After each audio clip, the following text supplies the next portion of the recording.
GSG textures. So you download those two. Then you come, so after downloading it, you have to copy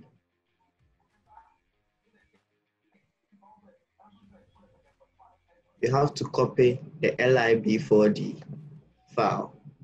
You have to copy it into your Cinema 4D program file directory. So you go to your hard disk, then you go to program files where your Cinema 4D is installed. So you go there, you go to Maxon, you go to your Cinema 4D file and folder, and you go to library. That's where you install the lib4d files. So you go there, you go to browser, then you paste it inside your browser, inside the browser folder. So after pasting it, now you have to install the textures that come with the library file. So that is the GSG textures you downloaded. So after copying this one, go copy the GSG textures, go to your hard disk. But instead of going to the program files directory, there's another directory in your users folder. So you go to users, you go to your,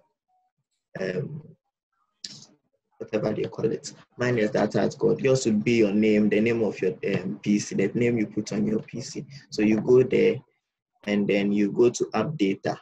But the app data is hidden. So you have to check these hidden items. You see, after checking it off, the app data is not there. So you have to check the hidden items for it to appear.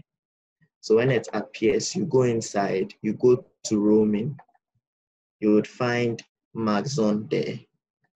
You would go to the Cinema 4D folder. Inside the folder, you go to text, which is short for textures. So you go there and then you paste it inside. After that, it would be installed in your software. So when you enter your Cinema 4D screen, at the far right, you would find some tabs over there. They are tiny, so you'd have to, perhaps, if you can't see them, go closer to it and see. You see content browser. Content browser, you enter content browser, you see these folders with nice icons. Enter the one that looks like a bottle, presets. When you enter presets, it would be there. The GSG Lightscape Pro would be installed. When you enter that folder, you would find awesome light stuff. If you're a photographer, you would know what these things are. The softbox, the overhead softbox, a linear skylights, daylights, a bounce card, ring lights, etc. And inside it too, okay. So this would be there, awesome stuff. During the session, we'll be using it. So if you want to follow step by step as I go, I'll then treat you to download it. If you can't download, yeah. Where would you find your textures after downloading? After downloading, where you downloaded it to. If you download it from the link, perhaps maybe your downloads folder.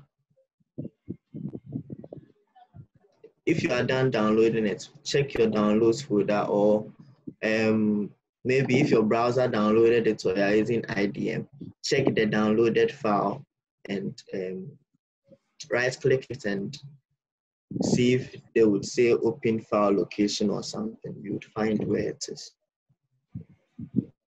Yeah. So, yeah. So this material pack is also lib4d. So you would have to do the same thing. You have to do the same thing. But fortunately, this one doesn't have textures You don't have to install the texture files. You just have to copy the lib4d file into the library folder. Into the library folder, the browser in the library folder. So you just copy this into that. And okay, so there's the GSG Light Kit Pro 3.0. That one is the advanced, the next version of the 2.0. That one has more options, more studio settings and stuff. So you can, this is for the Mac users. The installation guide is inside there. So I'll not go over this one. Watch the installation guide and use it to install it. Because I don't use Mac, so I won't be able to guide you with this. With the Windows, it's an exe file. So you would install, there's an install guide here and here as well. So that one too, I'll then treat you guys to watch the tutorial on how to download it and how to install it. And then you install it so that we don't waste much time. Yeah. Okay. Yeah, inside the link, there are some textures and HDRIs as well. The HDRIs we'll be using for the lighting tutorial part of this session. This is for environment, HDRI. There are area light maps. The file extension is somewhere, so you won't see this thing. The Studio HDRI. We'll be using them during the session, so you'll see how to use HDRIs to light a scene, to make your scene look good. Yeah, so can I move on to the interface of the Cinema 4D? Is everyone okay with the? Yeah, mine is still downloading, so I think we can go on. Okay. Yeah, we can continue. Hello. I'm finding it difficult to download the stuff. I don't see any download button or icon. I'm still struggling with it. If you right click on a particular folder, I think there would be download over there. DatArtGod, what I did was I selected the first one, pressed on Shift, then I selected everything. Then I clicked on download at once, so they can all download simultaneously. Sure. Any way you would want to download it. I'm entreating you all not to focus on trying to do what I'm doing at a particular time, but I would entreat you to rather record it so that after the session is done, you would be able to go through again. So let's take this session as like focusing to learn what I'm about to thank you very much. It worked. So that you can get to ask questions about things you don't understand. Yeah, so I'll start with the interface. The interface is quite complicated. As you can see, it's not like, okay, all the softwares, their interfaces are complicated, but anyway, the first time I opened Cinema 4D, I saw these things and I was like, because you're assembling green. Why? And I was like discouraged to even learn it. So it took me about 4 weeks after opening it the first time to open it again to actually try to do something with it. So I'll start with the menu bar. The menu bar has a lot of things, just like any menu bar you would find in any software. There's the file with the save and those things, the edits. Then there are a lot of things under each of these tabs. I won't go into them because you might get confused. There are a lot of things, and I don't even know how to use half of them. So I want to go through a whole lot of them. As time goes on during the session, I'll be using some of them. And in using those ones, I would explain the things that are under it. So basically, I'll be teaching you what I know from the software, because I don't know a lot of things. I use just like a tiny bit of it. So, okay. So moving on from the menu bar, the bar under it contains what I call the essential tools. They are the tools that, like, no matter what you do, you would use them. So before I use any of them, I would like to create a cube so that teaching you what they do would be easier. So I would create a cube over here and just raise it up a bit. Okay, so this is our interface. So you realize that when I created the cube, this was grayed out, but it came out. It is the undo button. So if I undo, see the redo comes. So redo, undo, redo. In case you don't want to press Ctrl Z, and but it's Ctrl Z and Ctrl I, it's the same thing everywhere. So this is the undo and redo. Because most of you might not know the shortcuts and stuff, I will not use shortcuts. I'll just use the buttons over here so that it doesn't confuse anyone. Yeah, so this button here is the live selection tool. It is basically the selection tool like in any other software. This is the tool you use to select your objects. And yeah, so this is the tool you use to select. At any time there's a small arrow underneath a button, it means there's a drop down. So there are more objects underneath. So if I long press it, you would see there are more options for the selection tool. There's a rectangle selection tool, which is basically like this.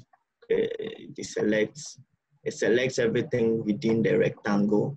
There's the lasso, which is like the lasso in Photoshop.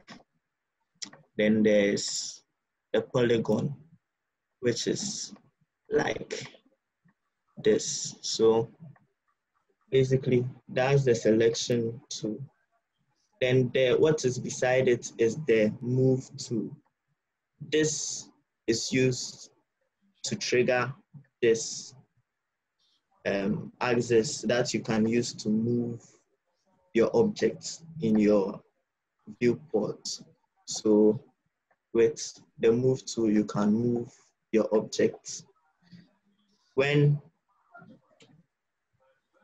you see that aside the three axes, there are some 90-degree angled blue, red, and green. So the blue one selects the opposite colors, the green and the red. So if you hover over the blue one, it would move you in the direction of only the opposite directions. So the top and then the side together, but it won't move you in the Z axis. To move you in the Y and the X only. And if you select this, it would move you in the Z and Y axis, but it won't move you to the top. It would stay where it is. It won't go upwards. And the same applies to this. Yeah, it won't be able to move to.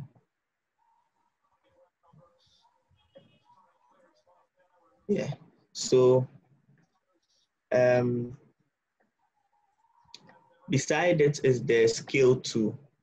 If you hold any part of your screen with it selected and then you drag up or down, it would scale the whole object. Yeah. And if you hold just one side, like this, the y-axis, it will still scale because it is a cube. It will still scale the whole thing. If you want to scale only one side of the object, the object is a parametric object. A parametric object means it has parameters, and you will see these yellow dots.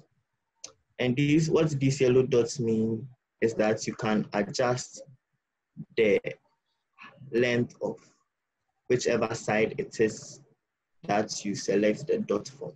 So when the objects in these objects are parametric. If you want to have a free, and you want to have the freedom to use the scale tool to scale them, you would have to change this into an object. I'll get into that later. I won't want to confuse you. I'll come to that. So this tool, the tool beside it is used to rotate. It's pretty much that, to rotate it. So yeah.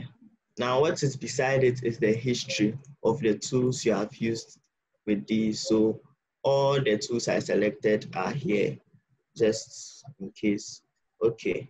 Now these buttons also do something. I've not really used them, but I think I have an idea of what they do. If you hit the X, it locks the X axis, I think. So you will be able to move up. You'll be able to move to the Z, but you won't be able, well, that backfired. I have no idea what it does though, but I don't use it. Anyway,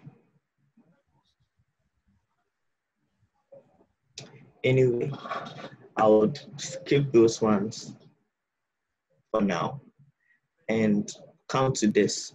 This toggles the world coordinate system.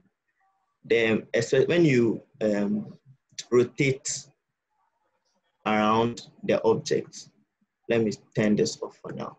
You would see that the gizmo rotates with it. This thing is called the gizmo. When you are rotating, it's called the gizmo. Yes. So it rotates around. When you toggle the world, the coordinate system, it changes back to the base gizmo. So you can rotate it whichever way, but it will stay the same. It comes in handy at certain times, especially when you are done rotating something, but you want to rotate it in a certain way that it won't allow you to. Okay. So the tools beside it, these three are the render tools. The first one is the render preview.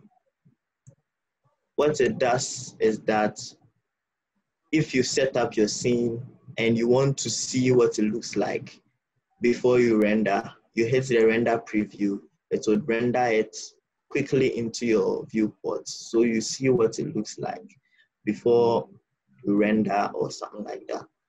The next one is the render to picture viewer. This is basically the final render. This is where you render to finally. So when you render to the picture viewer, it would open the picture viewer, it would render there. The nice thing about the render viewer is that it has a history of things that you have rendered. So you've rendered this one, perhaps maybe you make some change over here and you render again. You see this is still there. So you can compare the two to see perhaps which one you like better, something like that.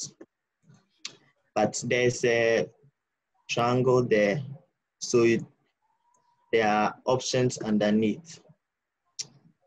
Render active objects, I've never used before. Render all text to PV, I've never used before. Make preview, I haven't tried it. add to render queue is basically like After Effects adding to the render queue. There's a render queue, so you can set up an amount of renders, go and sleep, wait for them to finish rendering, and then you come back to do whatever you want to do. So the render region, with this one, when you select the render region, select the render region. When you hold and drag on a certain part of your scene, it would render that aspect. So maybe you are working on nets, you don't want to render preview because it is too long. You just, or maybe you are working on a particular area and want to see what is happening there. You use this to, you use the render region to render preview just that part of the scene. Yes, so we go to the interactive render region. I remember there was a time where I was working on my scenes, and it's like anytime I render the scene, it looks different from what I was working with. So I recently found out that there's the interactive render region, which it works like the render region, but this one is interactive. So whilst you are working, you just select the interactive render region. It would give you the option to select a particular part of your screen where you want to, show your render whilst you are working. So with this, it renders that part of your screen where, let's say this. So this part is rendered, this part is just the normal. So you can even compare what you are doing, what your render would look like as against what you are doing in your viewport. And if you look over here, there's a dot. There's like a dot or some triangle thing over here. It is used to regulate the quality of the interactive render region. So if I increase this, you would realize that the cube becomes much more clearer. It becomes HD. Let me say it like that.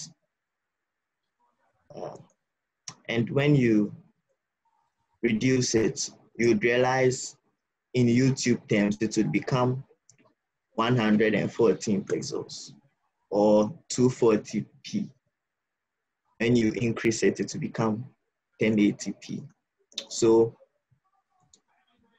this regulates. So in case your scene is very complex, there are plenty of things happening, and you don't want to have your render region wasting a lot of time to render it or to slow down your PC, you can just reduce this so that you work with it, and maybe after you are done, you can increase it to see the details of what you've done. Anyway, so to toggle it off, you just go and then turn it off. Okay, so beside this two is the render settings. This is where you come to change the settings of what the output of your render, adding some effects and stuff. So there are certain tabs over here. Firstly, there's a renderer over here, and you see standard. Standard is a renderer, it's a default renderer in Cinema 4D. You have the standard, by default, you have the standard physical, software, OpenGL, hardware, OpenGL, then the Pro render, and I think Cinema. So the Octane and the V-Ray are all external renderers. You download them. So I won't get into that. So the two main renders for the Cinema 4D is the standard and the physical. And the standard is like it is a standard renderer. That is what you use standard. The name tells you it's standard. The physical gives you much more quality than the standard, just a little bit, not much. The physical gives you a much more realistic feel than the standard. So yeah, you come to the output. The output is where you do your resolution settings and stuff.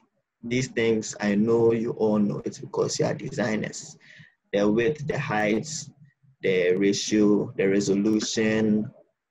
When you are rendering, always make sure that the render region is off, because in case you used your render region over here, if the render region is on, it would render only that region. Or if your interactive render region is on, it will render only that. So don't, or if you turn on the render region and you do settings over here, it would render from left, whatever is there. I don't use it, so I won't get into it.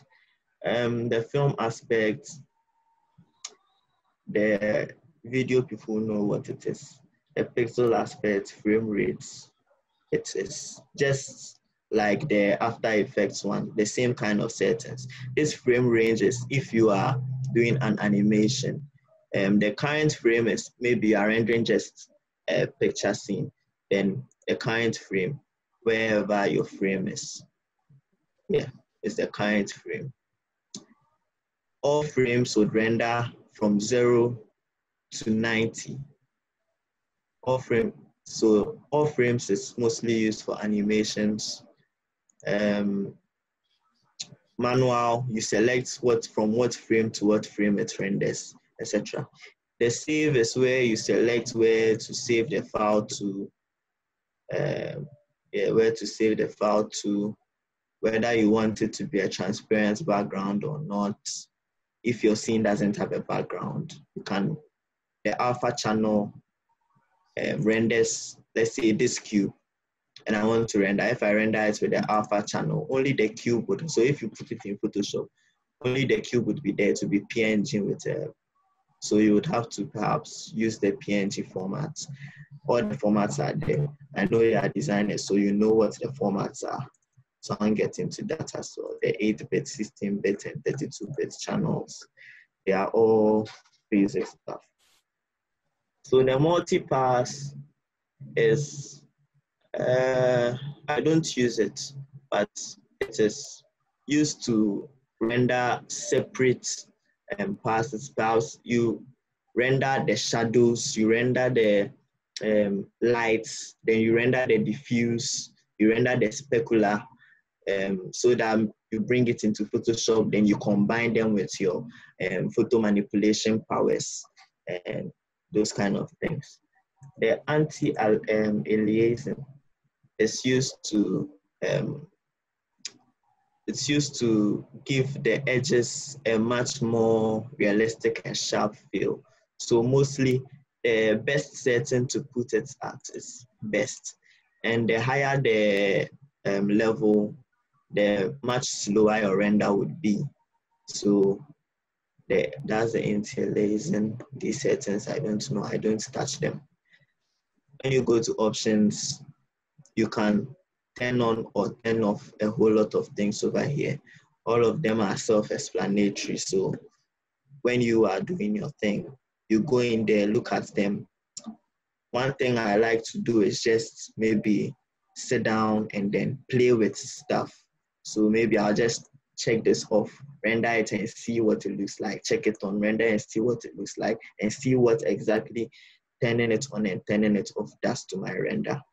A stereoscopic, I've not used it before. I don't know what it is. I've not searched for it before, so I don't care about it. You can search about it if you want to know what it does.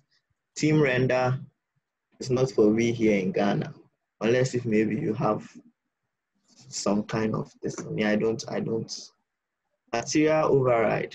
When you check this one on, you override the texture you used for your scene. So maybe if I use a texture for this, if I use the material override, it would basically change the color of my entire scene to maybe gray. So if maybe you finish a render and then you want to show people that you did 3D, so you render the whole thing in gray, you use a material override to override. So here you see preserve.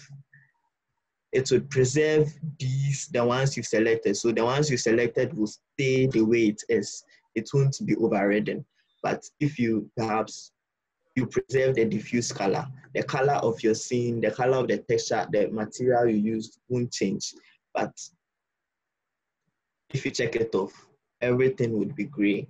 And then you can show the world that, oh yes, it is 3D that I did. So if you look at my works, you see that I've rendered it. And then when you go to the next slide, there's a gray one showing you that, yes, I indeed did it in 3D. It is not a picture. Yes. So moving on, okay, yes. So under the effects, there are a whole lot of effects here, and most of them are basically self-explanatory. The ambient occlusion, it is a very big word. Search about it on Google, you would understand. To save time, I want to go through it. Yes, and a whole lot of other things.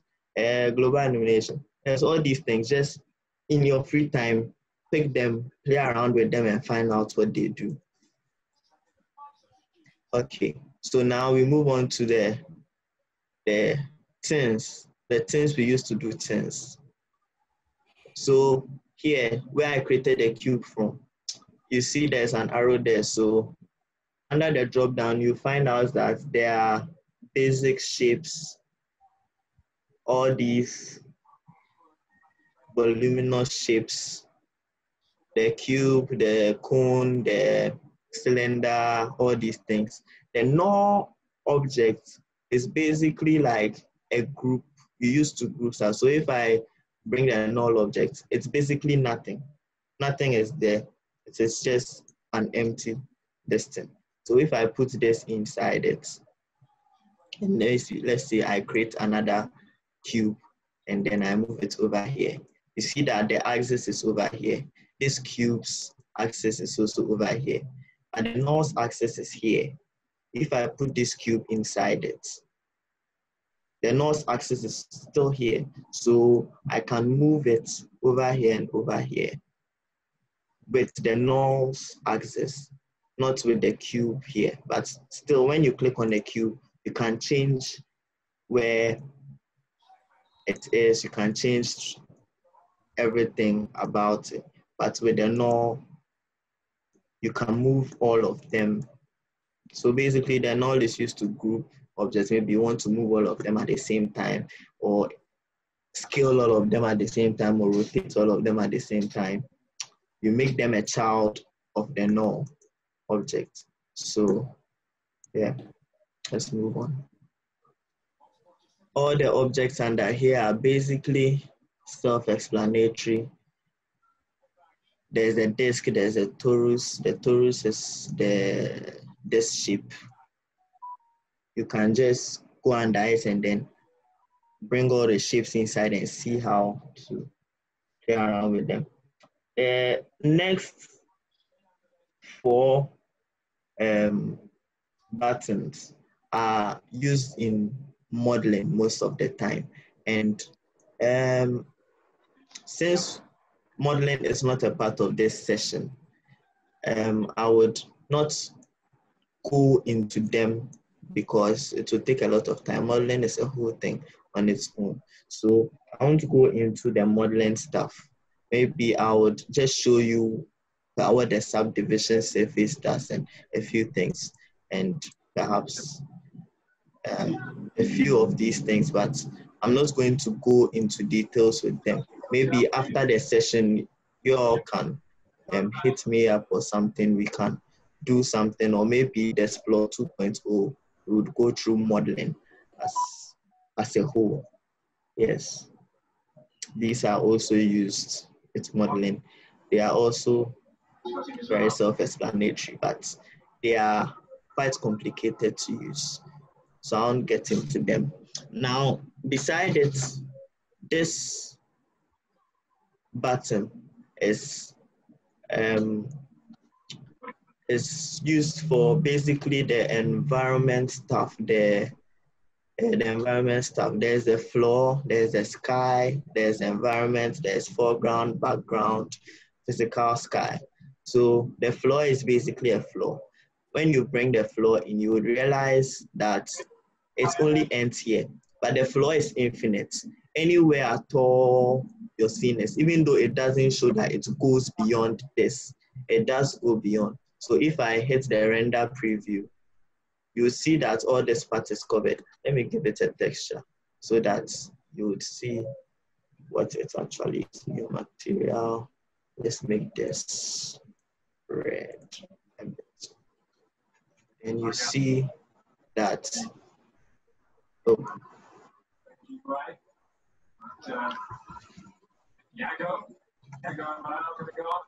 I think material override is on. Yes. So you'd see that all the side is red because the floor is infinite everywhere. Okay. Then there's the sky. That's what we use for the HDRI and stuff. I'll get into that later when we start with the lighting. And the environment and the rest, I don't really use them because I don't need them. And beside it is the camera. So you see that by default, there's a default camera we work with. But when you bring in this camera, you see that it is over there. The camera is over there. It took the perspective of the default camera before I put it there. So to toggle the camera, you would see this thing which looks like a plus with some box around it. It will toggle the camera. So you put it off, you put it on. That's what it does. So the camera, I use the cameras a lot because it is much more convenient. Maybe I'm working on the scene and I like the perspective of where the camera is. I create the camera, have it there, and then I leave it so that I can view other sides of it whilst working without spoiling the perspective that I like about the view. So yeah, the camera. So with the camera, I would like to go into these buttons over here.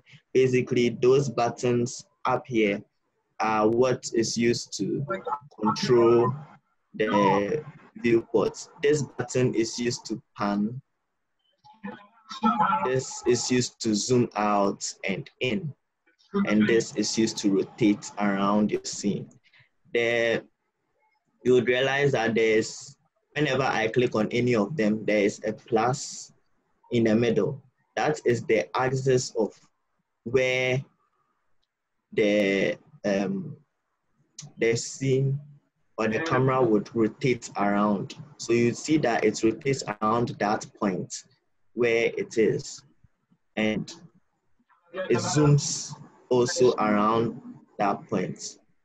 So, and beside it, you'd see this button. This button gives you all the perspectives of your, this is the perspective view. When you toggle this, it gives you the top view, the right view, and the front view. So whatever you do here affects what is here. So let's say this is the right view. Yeah, this is the right view. And I want it to move down. So you see it moves down, right, and this is the top view. So if you want to place something and you are finding it hard to place it over here because it is some way, you use this and this to place it perfectly where you want to place it. Okay. And you realize all of them also have this, the buttons at the top. So if you toggle this, the top view would become the main view. You toggle this side, the front view would become the main view, so on and so forth. So under the cameras, there are several different cameras. There's a target camera, which you use to target a particular camera, mostly used in motions. Perhaps maybe you have a moving object, so you target the camera to it. It would move wherever the object is moving to. It will not lose sight of it. The stereo camera, I have not used it before. I don't know what it does. The motion camera is has shakes, so it sort of like gives you the feel that someone is holding the camera and moving with it. And the crane, I've not used it before, so I don't know. Now, beside it is the light. The lights, under the lights, there is the light. There's a target light, which does what the camera, or wherever the object moves to, the light will not lose sight of it. The IS, I don't know what it does. And I doubt anyone would even use it because we don't know what it does. Sunlight is sunlight. It gives you options to have something which looks like sun. Like you light your scene like what it's like. For instance, you go into it, you'd realize when you go to sun, you'd be able to give the time, the date, the time, the latitude and the longitude of where the sun is shining from. So if I do it today and now, you see it's already today, then now I change it, the time also changes. So it would move according to the season of, so right now we are in May, perhaps the sun is shining from this part. In the software, with what it knows, it would also shine from that perspective. And okay, so we will get into the lights as we get to the lights. Okay, there's a spotlight, which is a spotlight. Area lights is sort of like the lights you get from a TV or a monitor. And the infinite light is like the sunlight, but it's similar. Okay, so we move from there.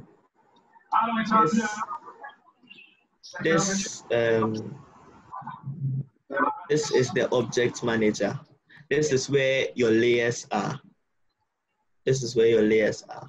But over here too, there are these tabs you can toggle. The ticks, I don't know what, I've not gone there to do anything there before. And the content browser is where you go for your lib4d files, the one I showed you before we started. So you come here, you find your installed presets, and then you use them. And the structure, I don't know. So here, objects is where your layers in your scene are. Whatever you create, this is where it shows that it is. And also, let's say this plane and this cube. See, this cube is over here, you move it alone.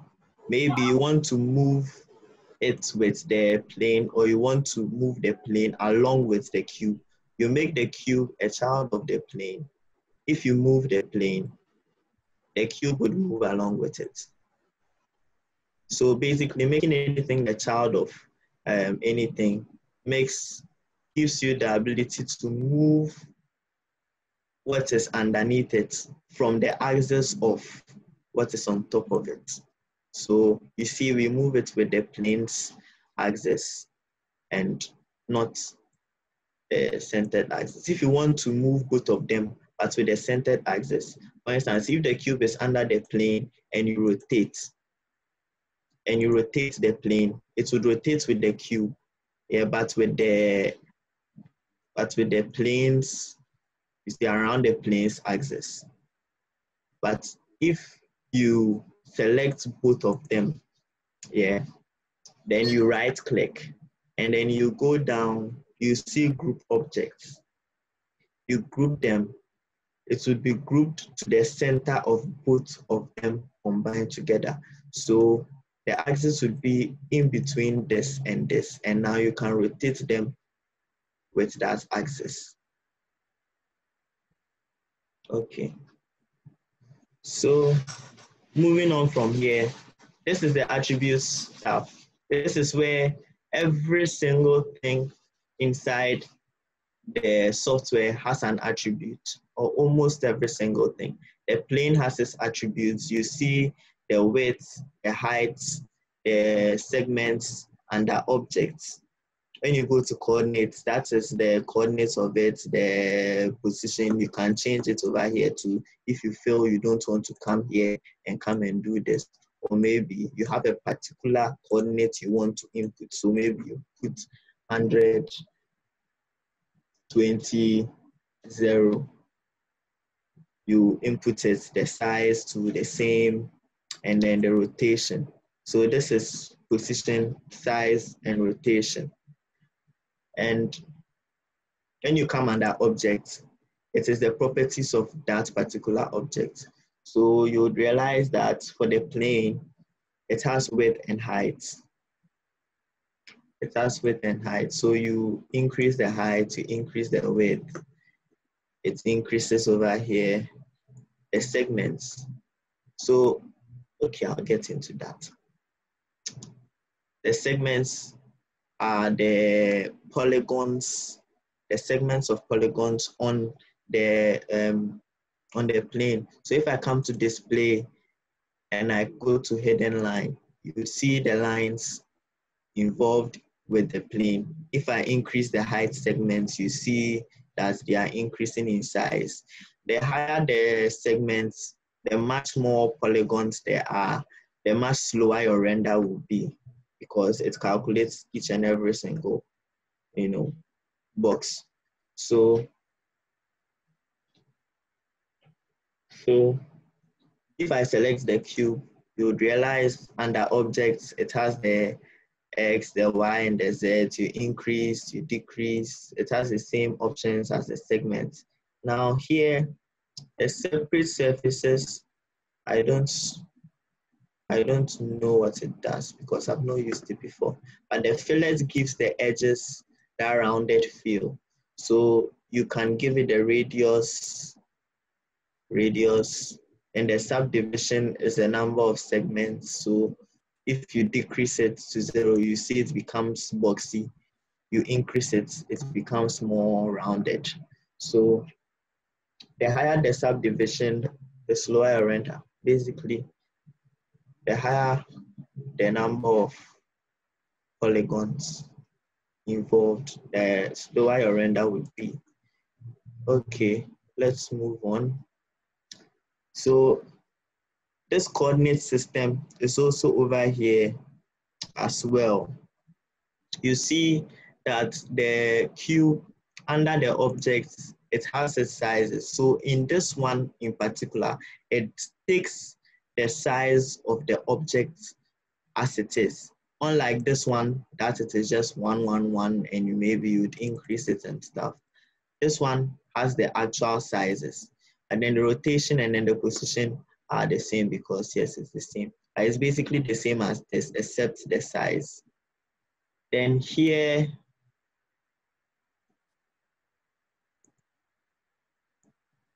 we have the materials, this side, the materials manager. This is where you create your material, all the materials in your scene. This is where they are. So this is where you work on your materials. You double click a material, the options for the material would come. The color, the diffuse, the luminance, we will get into that later when we get into the texturing part of this. So from here, we move to this side, the far left. This side, I don't know what to call it. It is some place we use. The cube, so now we come back to the parametric, where I was saying we increase the scale like this and like this. When the object is parametric, it limits you in terms of modeling capabilities, like playing around with the cube. It would have to stay a cube if it is parametric. So with this, you change make editable. With the cube selected, if I go to make editable, it changes it into a polygon. Now, as it is changed into a polygon, I can do whatever I want with it, but its attributes are no longer there. So for instance, if I come to the scale and I scale, now I'm able to scale it into a rectangle. Now I want to be able to change the edges, the fillet of it, because so you realize this part is stretched. And when you check the hidden line, you would realize that it keeps stretching. That aspect keeps stretching because it is actually a cube and all, but it depends on what you are trying to achieve. So if you want to prevent that, one, two is a whole modeling thing. This one is used for UV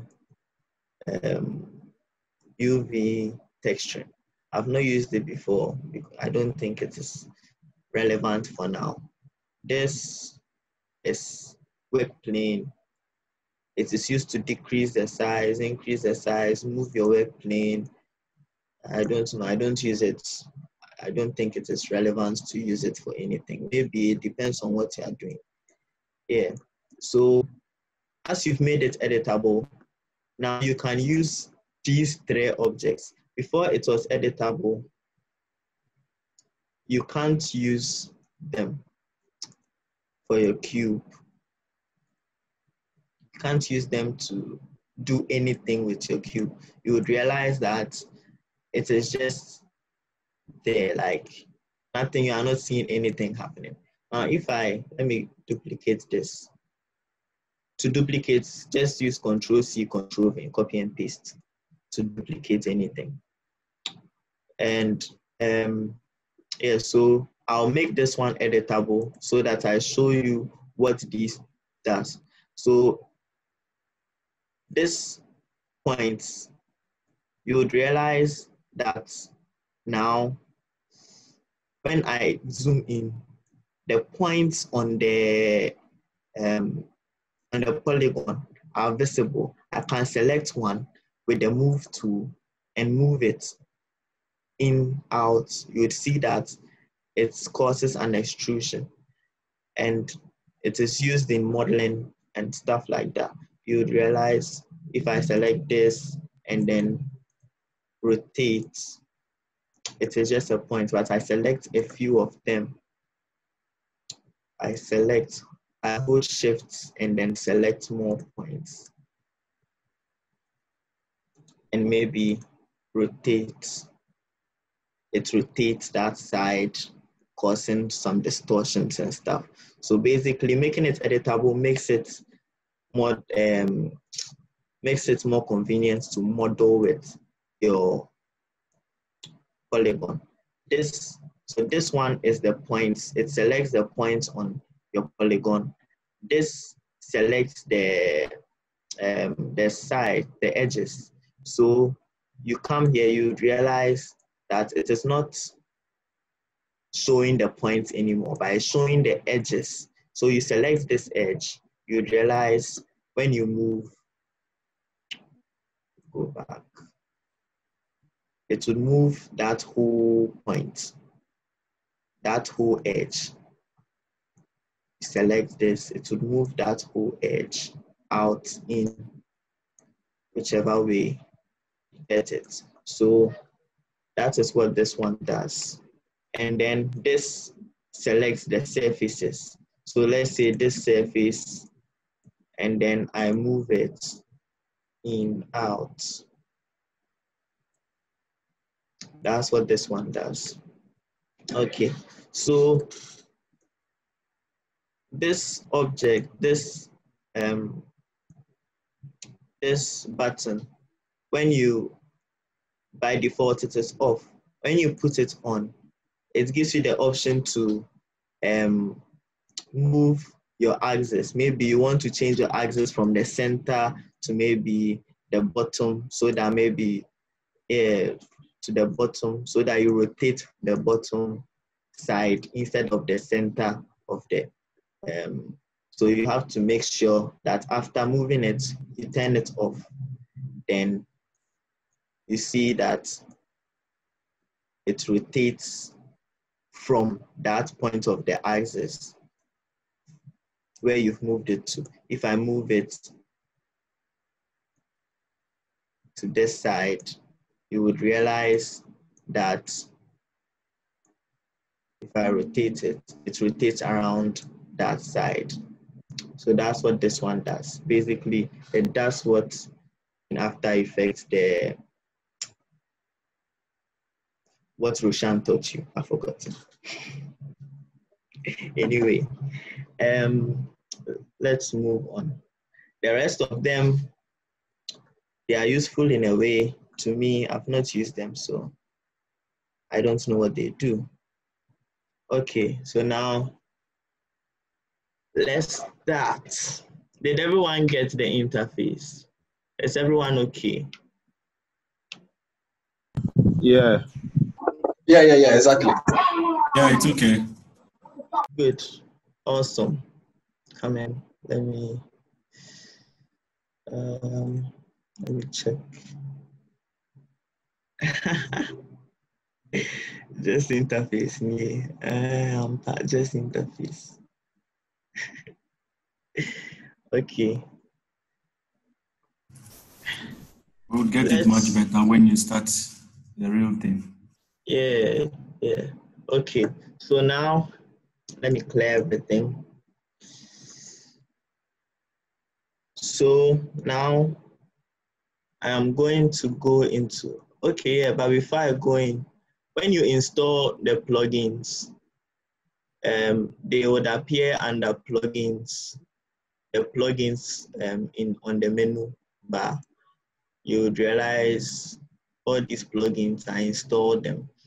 And the Lightkit Pro 3, when you install it, it would also come here and you would find them under it, a bunch of options. We'll get into that as well later. So now I would create a sphere so that we can start with the texturing tutorial.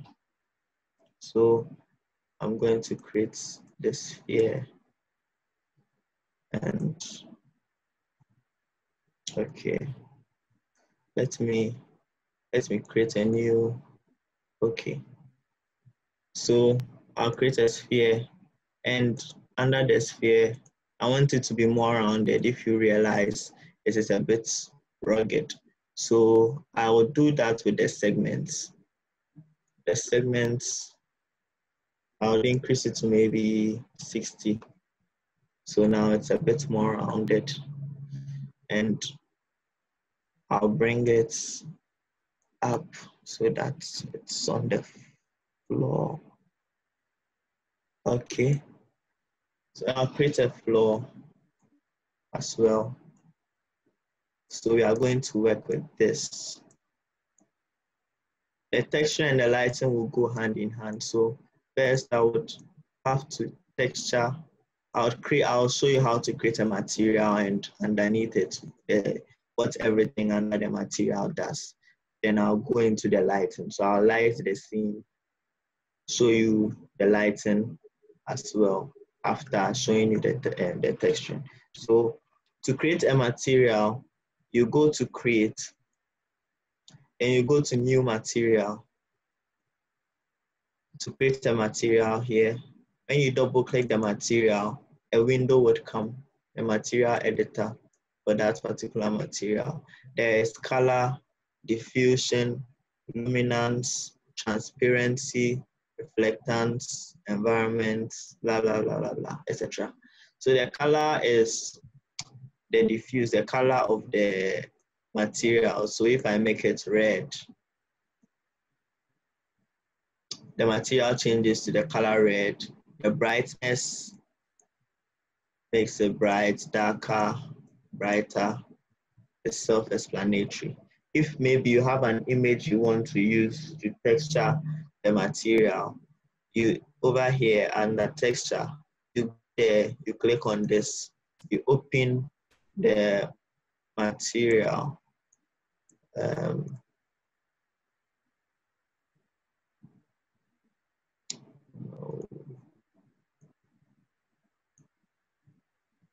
You open the material, and let's say this beach dirty material.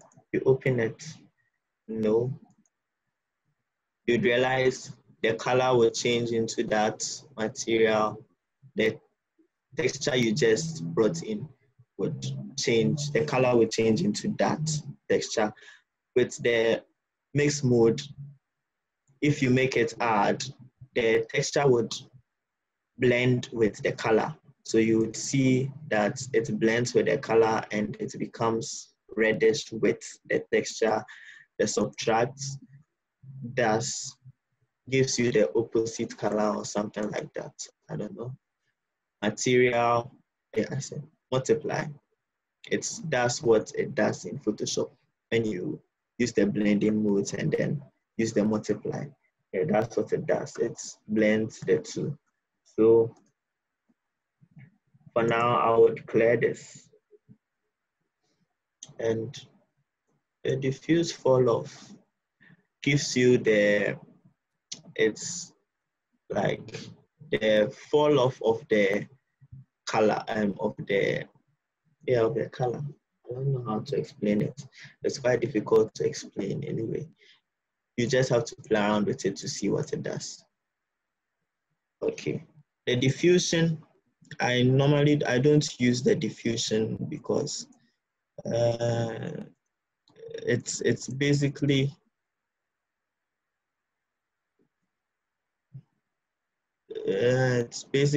does something, but I don't use it. So the luminance is used to create lights, luminance.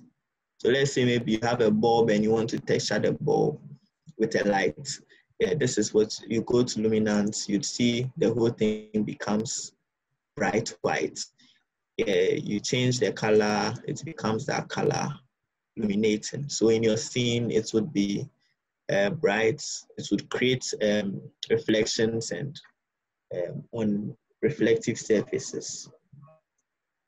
The transparency is used when creating a glass kind of material. So if the transparency is on, you would realize that the whole thing is not there anymore. The transparency is used to create, so you come inside transparency, you would see refraction presets. Under refraction presets, you see a bunch of glass and liquids there. You see beer, diamond, emerald, ethanol, glass, water, etc. So if, for instance, I select glass, you would see that it would create sort of like a glass material. It would give you the refraction. The refraction is what you use to regulate what kind of glass or transparent material it is. It is basically the refraction. So if I change it to 1.2, you see that it refracts light differently. If I make it 0.8, you would see it changes. So depending on what kind of glass or liquid or transparent material you want, you just change it to that. These presets are there for you. The internal reflection, let's say you are creating a glass and you see that with a glass there's internal reflection. So maybe with that you add internal reflection, you see that the reflection comes onto it, etc. As its reflections. The rest, play with them to see what exactly they do when creating your stuff. Okay, the reflectance is the reflectance. That is what you use to create light bounces off your material. Under the reflectance, there's a whole lot of things that if you don't take care, it would confuse you. But what you basically have to know is if you want to create a metallic material, whatever is there, don't touch it. Just go to add. When you go to add, then you go to reflection legacy. When you go to reflection legacy, you realize the whole thing becomes very metallic. And the reflection strength regulates the reflection strength. So if I decrease it, you would realize the reflection decreases. The reflection decreases. It decreases. But you realize that the material does not take the color. To ensure that the material takes the color, you have to come down here. You have to come down here to the layer color, come to texture, come to Fresnel. Now the Fresnel, what the Fresnel does is that it gives you, it makes the material glossy with the color. Now, where the camera faces, that place would not have a lot of reflection. The sides will have a lot of reflection, like how realistically it would be. So you would see over here that the Fresnel is a gradient. If you move this in, you realize that the white, which is a reflection, will not be visible a lot. But at the edges, there are some stuff, you might not see them, but if I increase it a bit, you see it comes in. The black goes off. The whole thing is back to normal. The black comes back. The reflection is at the edges. Now you move it all the way. You see the reflection comes back. So I go back. Now I want a reflection. I want a bit of reflection at the front side of the texture. So I would come to this side, have the brightness go to about 50 because it is too bright. And I'll go to the mix strength and have the mix strength to go to 50. So now the whole thing is basically reflecting. Okay, so if I reduce it a bit, increase it. Now it's a very reflective object. So that is how you create a glossy material. Now when you come to the roughness, you see there are some, let's see, a tabletop. A tabletop reflects light, but it is very rough because of the texture of the surface. So if you want to achieve something like that, you come to the roughness, and the more roughness you increase, the more rough the material will look. So the material will look rough.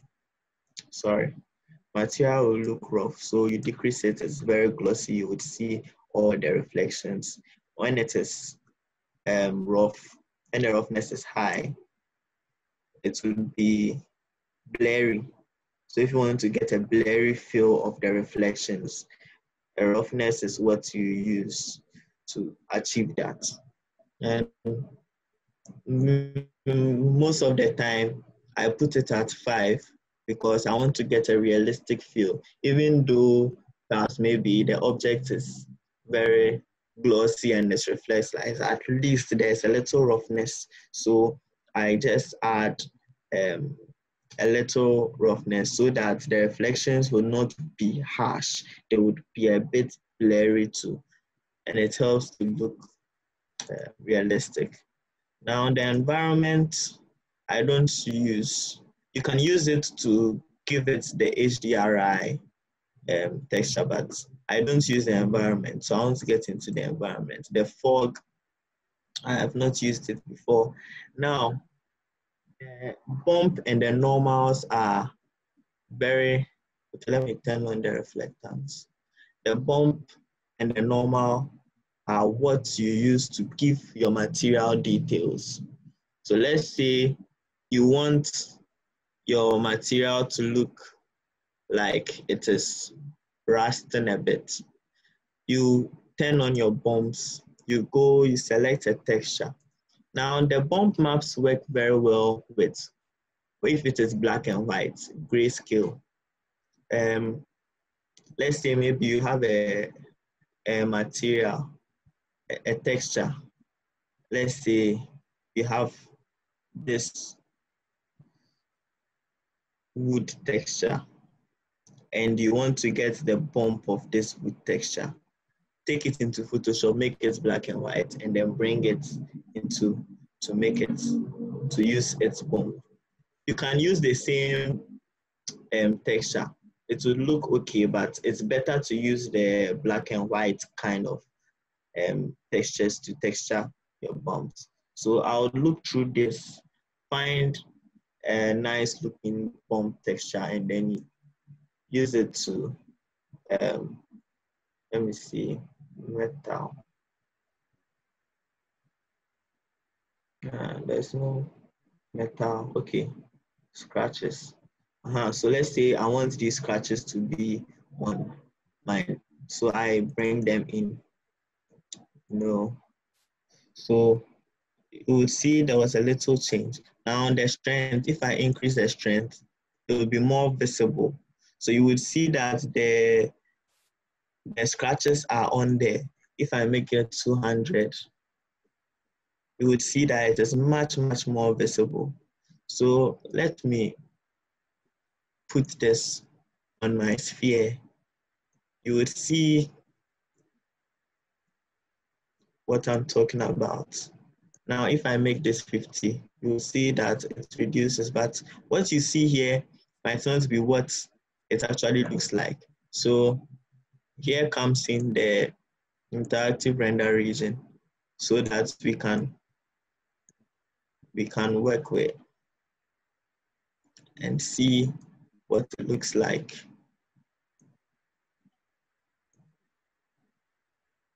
Okay, so you see, because there are no lights in the scene,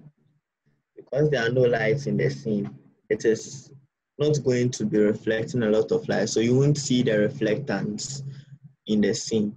So I'll reduce the strength of the bumps to like 20. So you see it's cool. Now the normal also does what the bump does in a quite similar fashion, but the normal maps are different. To create a normal map, you would get maybe a picture and then you go into Photoshop and then you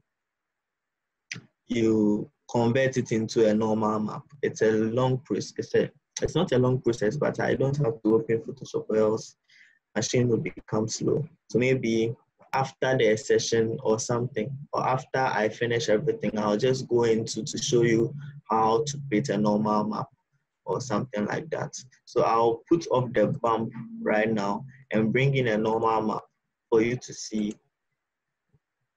So the normal maps are these blue looking maps. So you see this back, this is the normal of the back. So you see that the normal is bluish off, like some kind of bluish color. So you see more of them over here. So let's say I take this coarse leather, bring it in. So you would realize that it creates that thing. The strength is at 100. I would make it 20. And you see, it looks like some nice leather. So basically, that's what the normals and the bump and the normal do. So I would go into the alpha. The alpha is used to who in chicken that? Okay, so the alpha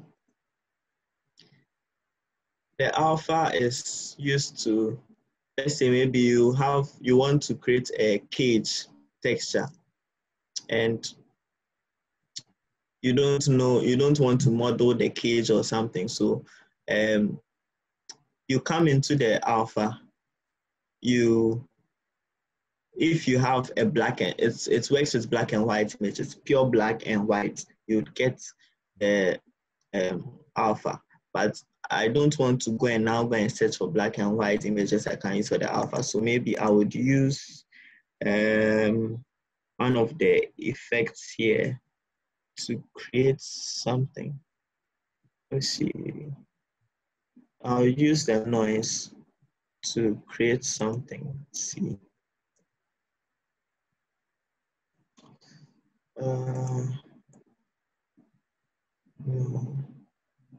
Wait.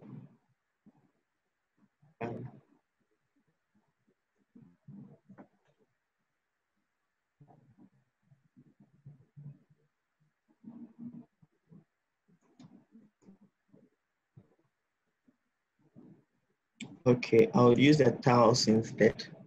I'll use the tiles instead of there, so that it's much more simpler. So here, the ground color is black. I change this to white. I change this to white. Change this to white. So we have this.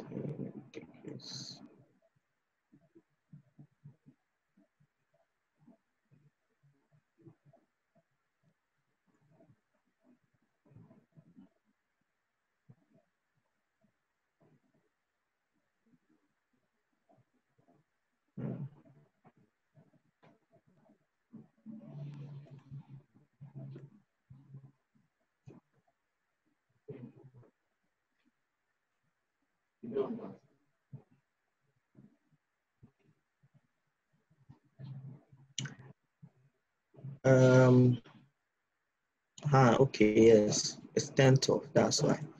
Yeah, so you see that after, let me turn this off to white. So you would realize and change this to squares. So you realize you get the kg feel. Let me change this. So if I invert, you see it looks kg. So basically that's the alpha. So if you have a black and white image of something you want to have alpha or something, you can just use it in the alpha. The glow is used to create a glow outside of it. So the stronger it is, the stronger your glow radius, increase the radius, the glow is increased. Play around with it to find out more. The displacement is more or less like the bump, but it's used to create much higher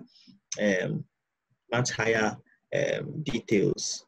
I would like to get into that, but it might slow down my PC because the displacement, it's if it is too much, it makes the PC slow a bit. So basically, those are the things inside your material. Those are the things you can do to make your material look realistic, glossy, and stuff like that. So I'll turn off everything, turn on the reflectance, and then we'll get into the lighting. Is everyone okay with the extreme?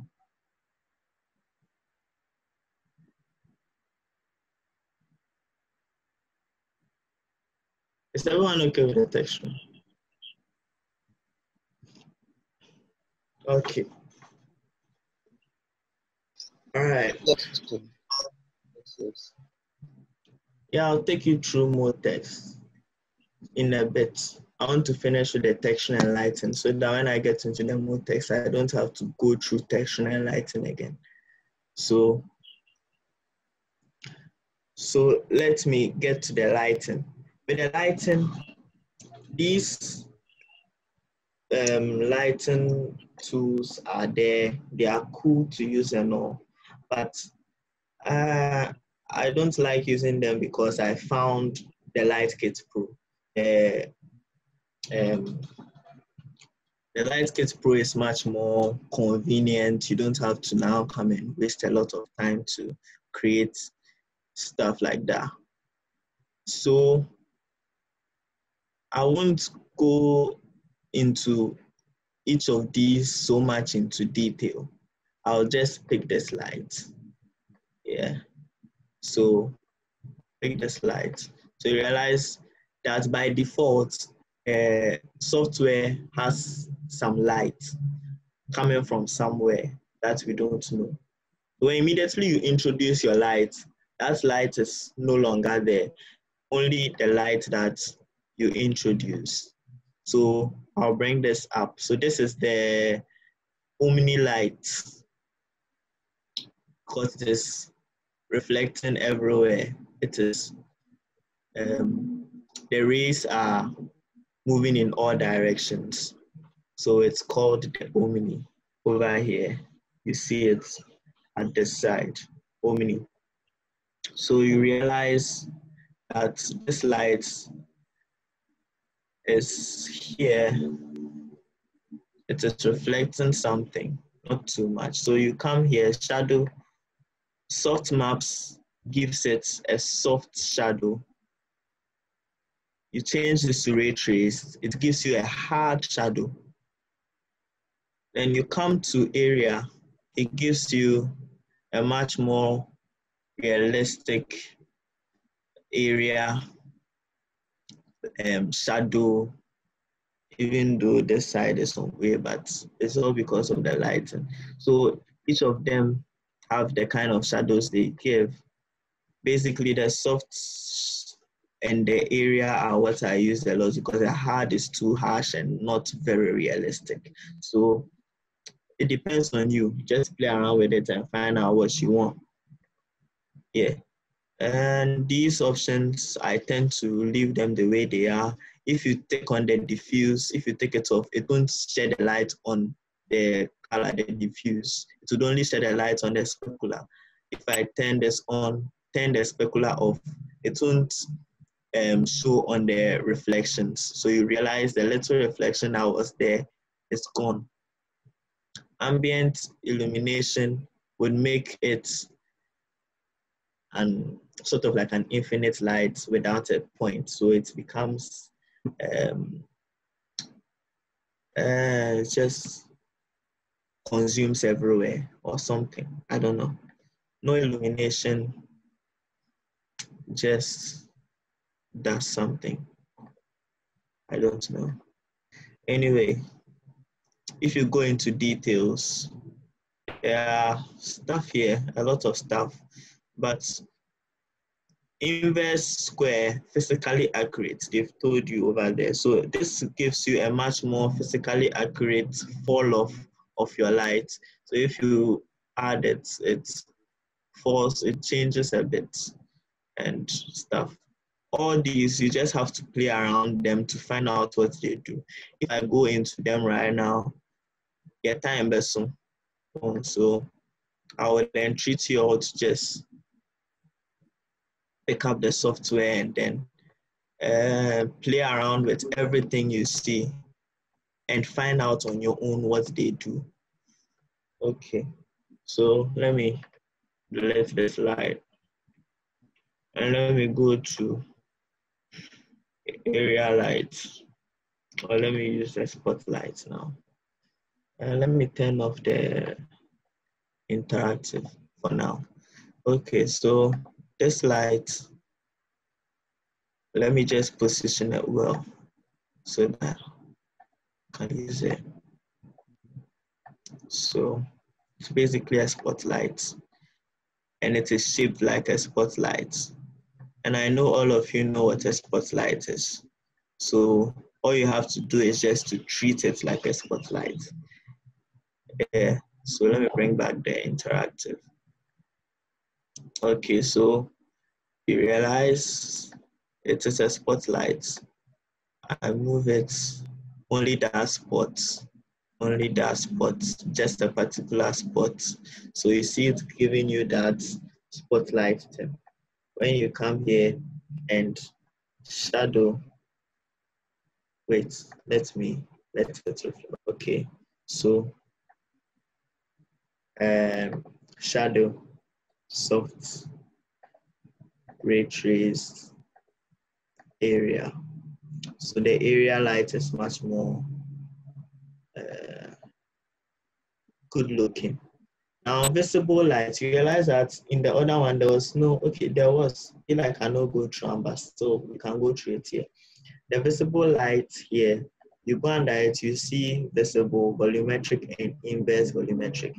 Now with the visible, you'd see that the spotlight becomes visible, and it's a cool effect to use at times. You go to volumetric, it's also there, it's almost the same. It is the other one that it varies. When you come to inverse volumetric, it doesn't show. So you just have to play around to see which one works best for your scene. And yeah. Okay. Let me go back to the Omni light just to show you the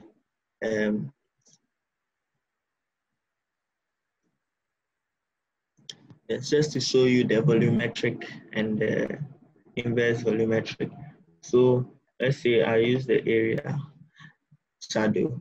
I come to visible light and visible. You realize where the light is coming from is visible. So that side is brighter, and then it moves on to become darker. When it's, so it creates sort of like a gradient sort of light from that point where the light is. Now, if I make it volumetric, it's the same thing. Okay, so it's not that different from the other one. And inverse volumetric, the inverse volumetric is quite tricky because at certain times, when you have maybe hairs around it, it creates some sort of lighting effect behind the sphere. So that one is another thing. So let's forget about that one for now, just not to confuse you. Let's get to the target lights. The target light, so the light is over there and the target. So you would realize over here it has light target in there. The light target is what object it is targeting. Right now it is selected to the light target, which is over here. It created it on its own. And maybe if you drag this and put it inside there, that becomes your target. So you realize before I put it in there, okay, anyway, but you can select the target by clicking on this arrow beside it and then clicking on the sphere. So now the target is the sphere. If I move the sphere in any direction, the light would follow it. You see?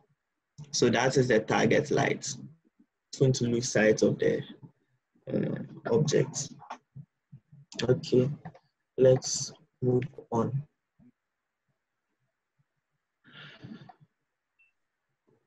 The infinite light is an infinite light. It's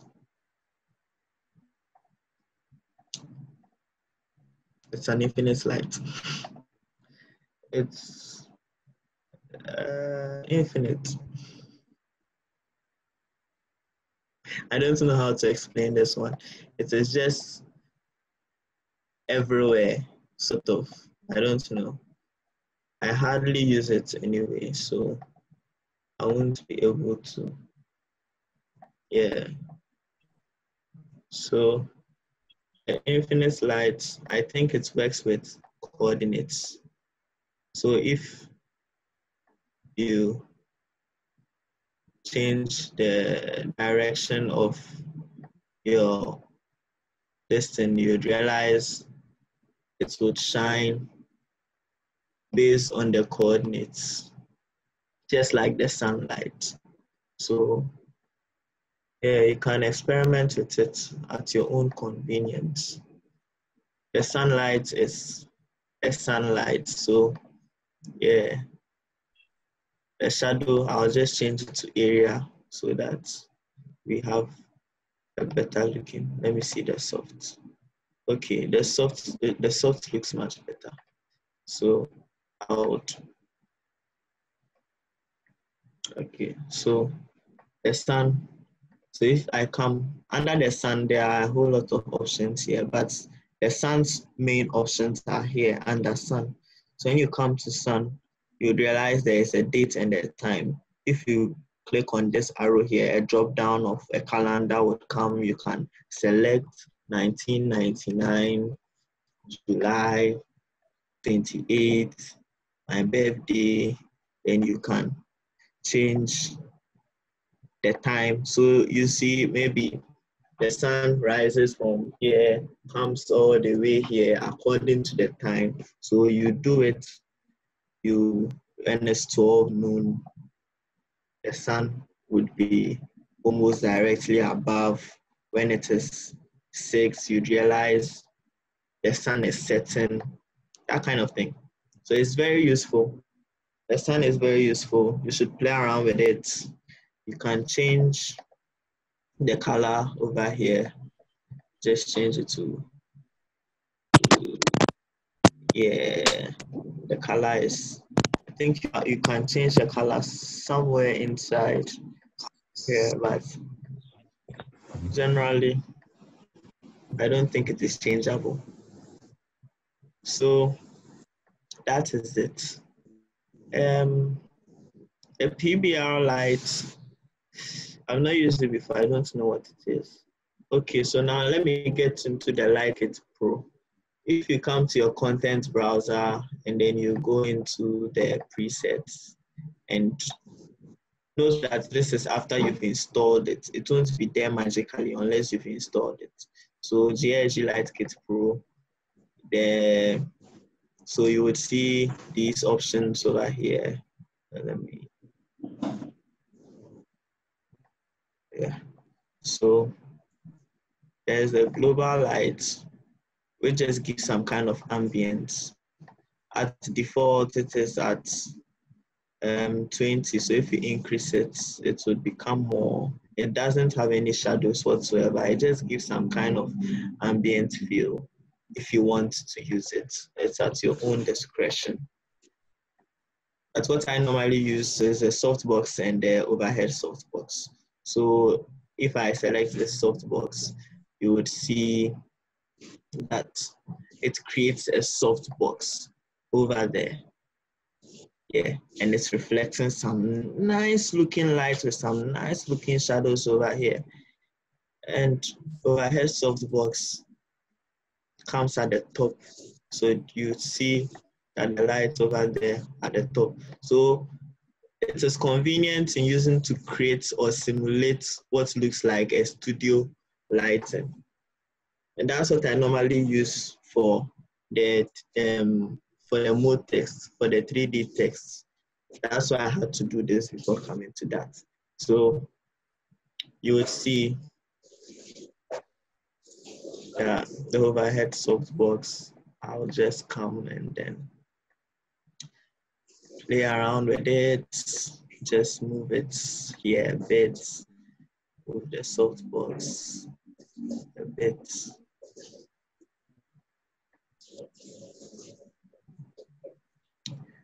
Let me just turn off the interactive region for now. And then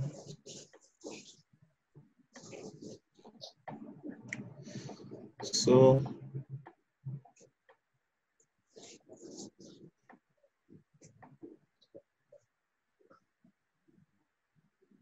you would see it's looking very nice.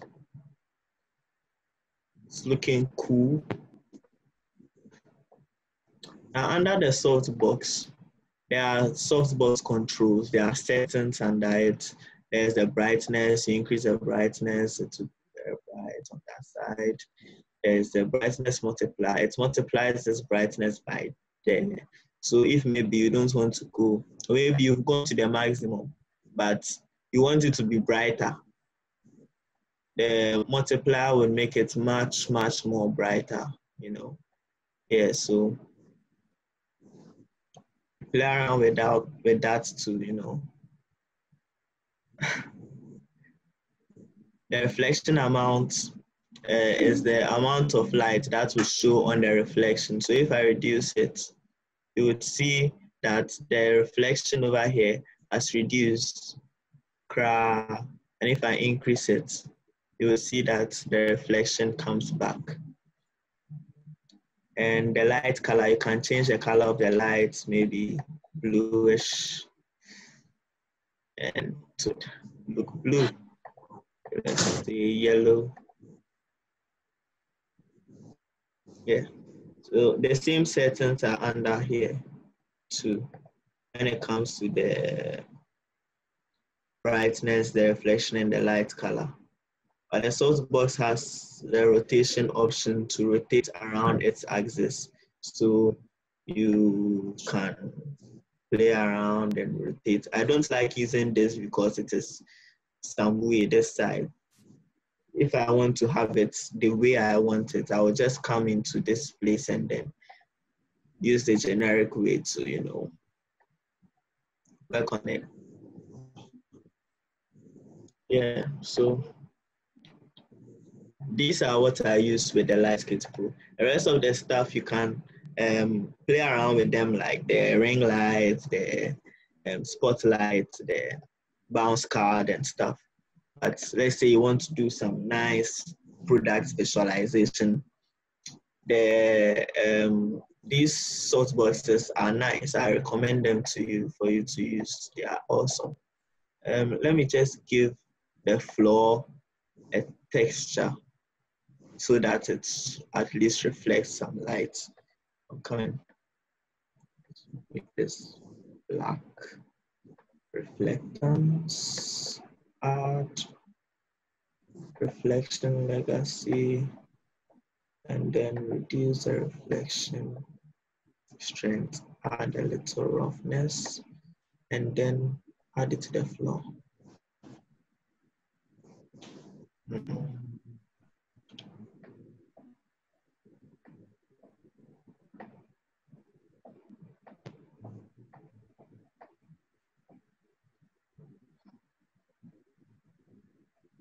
Yeah, so you can see a little reflection on the floor.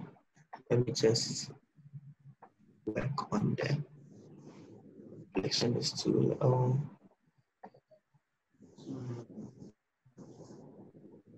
Okay, I like that. So basically, the LightKit Pro is awesome. So you all should download it and then play around with it. Just do some stuff. Yeah.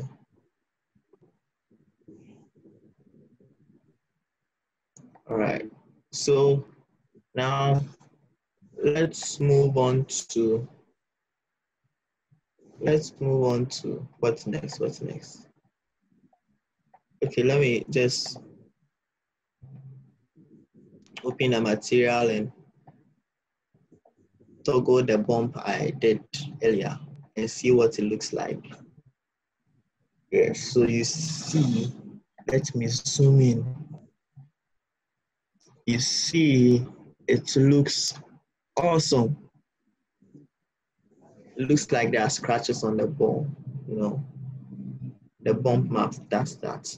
Let me turn this off and give the normal and see what it looks like. Beautiful. Yeah. So a lot of people ask how you make your materials detailed and stuff. It's almost always dependent on the bump and the normal. If you get it right, it will look good, as well as the lighting. The lighting does everything anyway. If the lighting is J, your render would look J. So let me turn this off and move on. Okay. Kim Bright, I sent a link earlier. I would send it again. Okay, if someone can send it, the person should send it. So he goes there. Download the LightKit Pro. the Grayscale Gorilla Light Kit Pro. Yes. So far, so good. Is everyone okay?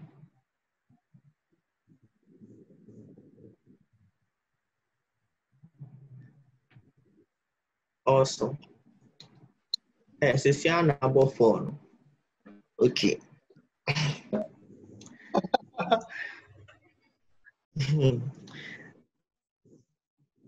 Okay. So I've covered the basics of the texturing and then a bit of the lighting. Now with the lighting, the Light Kit Pro 3 is a much more better version than even the Light Kit Pro 2. So with the Light Kit Pro 3, when you go to plugins, you go to Light Kit Pro 3 after you've installed it.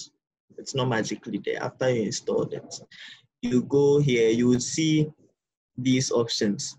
SIG types, you see there are backdrops. There are backdrops here, light types. There are different kind of softboxes, umbrella, LED rings, panels, and stuff. So, but I'll go into the Light Kit browser. There are preset studio setups over there that are awesome and are very convenient. Let me create a new project for that. So I'll come to plugins, Light Kit Pro, Light Kit browser. Now you will see a whole lot of beautiful studio setups for lighting, and all these are usable, awesome, tweakable, and stuff. So maybe you get some product visualization gig. You don't have to waste a lot of time now coming to put this light here and this light here and this light here. You just come here. There are categories. Essential is basically essential lighting setups. You select the one you like. Pop are colorful ones. Yeah, products are ones that are suitable and awesome in product visualization. So I'm just going to select one to show you how it is. So I'll just select, let me see this one. It has a lot of reflections on it, streaky reflections. I'll just double click it, and there it is in your scene. I'll just delete the spheres, and there's a readme. I don't think we need that. If you install yours, you can read whatever it is. It's somewhere. And so let me just zoom out. It comes with its camera that was facing there, so you can just switch it off. Come here, and then you would see the setup. Now, you wouldn't have to waste a lot of time doing this setup. It's already done for you. So you just come in. All you have to do is just put your product there, texture your product, and your lighting is good. Maybe just change the colors of the lighting, or maybe move it around a bit. I'll just go back to its camera angle, create a sphere again. Yes, I do model. I'm just not going to go through modeling here because we don't have enough time and it's not part of the agenda for today. But maybe there will most definitely be a second version of this event, Desplore. Hopefully by that time, coronavirus is over, so we can do it in person. Then we can go through modeling in details.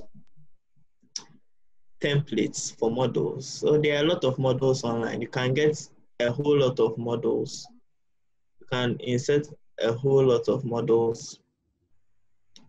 Go online, search for models. You find, download models, tweak them, there are templates in 3D too, so if you want, these the files. I'm not able to download them. I'll give you the websites. I'll give you some websites I know after I'm done. Let me focus on finishing this before time vessel. So I'll just increase the segments, class files. Okay.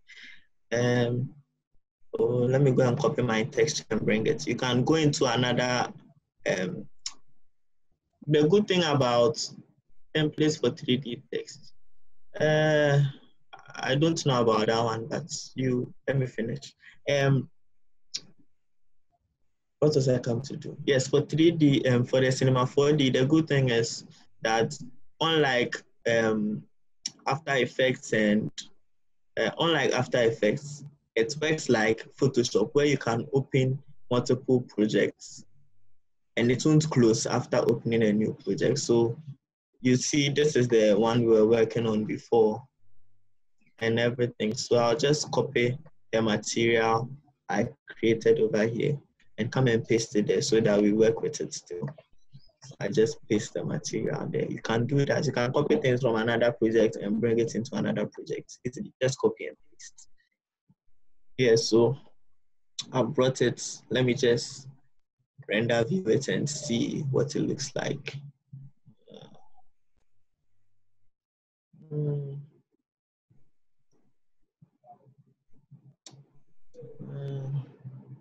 It's not bad, but the lighting is not suitable for the sphere or something like that. Maybe the color too, but it depends. You can just keep. Another good thing about the Light Kit Pro is even after maybe selecting this, when you go back and then you select another one, it will just replace this one. It won't come and join in with that one. It would replace it straight. So you won't have to bother yourself much. I'll just change the color from red to maybe yellow so that, maybe bright, creamish. Let's see what it looks like with this.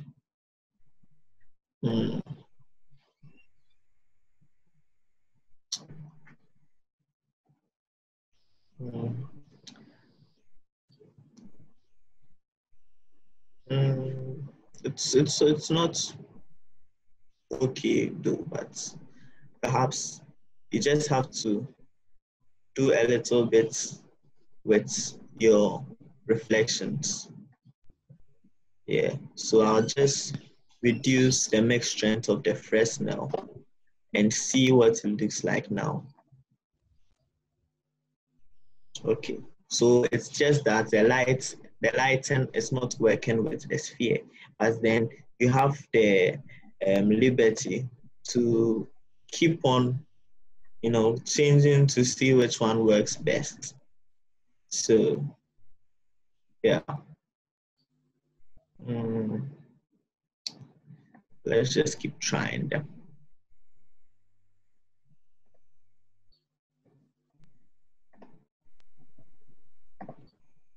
This looks very harsh. This doesn't look like it would be good for it. Perhaps the reflection tool is too much. So I'll reduce the reflection strength to like 30.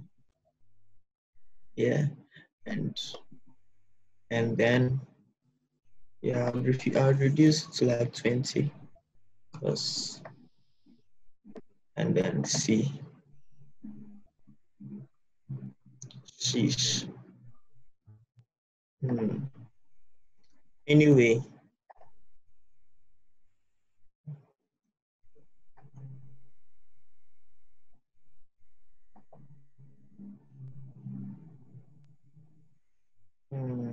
I think that's just how it has to look. Anyway, let's move on from this. You can just play around with it to get the desired feel. It's not restrictive. You just have to just play around with it. Okay, so now let's move on to the mode text.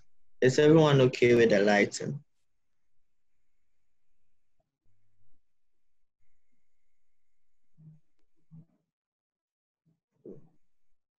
Okay, so now let's go to new. Okay, but before we go on, I just want to say inside the link I sent, I added some material libraries. So that one, to when you install it into your content browser, when you go into the link, you will realize, let me go into it quick. There is this material pack, which is lib4d. When you go into it, there's a mark and there's a material. So this lib4d, you copy it into the library folder, the browser folder, inside the library folder in your Cinema 4D. What I went through before, the same thing. You just copy it into it. It would appear in your content browser. And there's this one that is not for the content browser. It is just a list of materials. So it's a C4D file. So you just open it in Cinema 4D. The materials would be at the materials manager, a whole lot of them. You can just go through them and then use the ones that you feel are cool for you. Then when you come back, there's the GSG Texture Kit Pro 3.0. This one is also an awesome material library. So if you install that one is an lib4d. You install that one, you send the textures into the other directory, like the Lightkit Pros. So you do that, you do this too, and you would get them in your library. So I'll be using them for the text. I don't want to now be creating the materials. Yes, at time the quantity. I'll just use those materials in the presets library. Okay, so now to create a 3D text, you'd have to go to MoGraph. And under MoGraph, there are options. The effector is used to, when you are creating an animation with the text, they are used to effect, they are basically what you use to animate them. So each of them does something. I won't get into them now.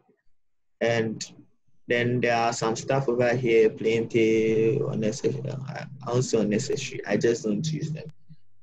Okay, so the cloner is used to clone, like the name suggests, it's used to clone something. So let's say I create this box, I bring this cloner and I put this in there.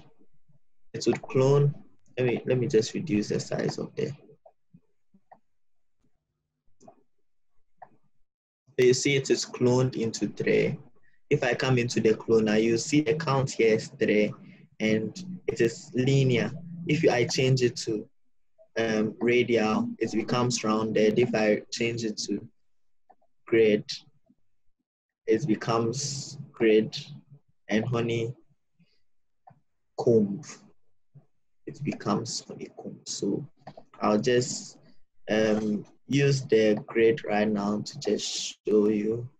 So if I increase the count here, so 1, 2, 3, 1, 2, you see. So that's how the cloner works. This endpoint means from a point to a point, and the size is where the endpoint. So you see that the size is 200. If I increase the X size, it increases the endpoint for that axis. I increase it. So you realize that now if I increase these, they come. I increase these ones too. I increase these ones too. They become a whole lot. Yeah. If I change to per step, it also has it said, but I almost always use the endpoint because it's much simpler. Anyway, there are other stuff too. Let me just forget this cloner for now. So let me just get into it. To create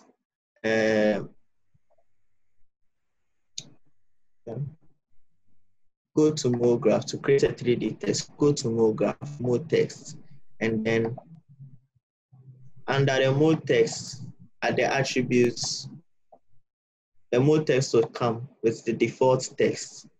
Yeah. So to work on it, you have to come to this section, and the depth increases the depth of the text. So if I increase the depth, it goes, I decrease it, it comes to a minus, it comes in front. Yeah, just that. So I'll just leave it to 50. The subdivision creates divisions. If I go to the hidden line, you will realize that the lower the subdivisions, the so if I increase it, the lines increase, I decrease it. So I'll just leave it out because the higher the subdivisions, the slower your render. Okay, so I'll come back to zero shading.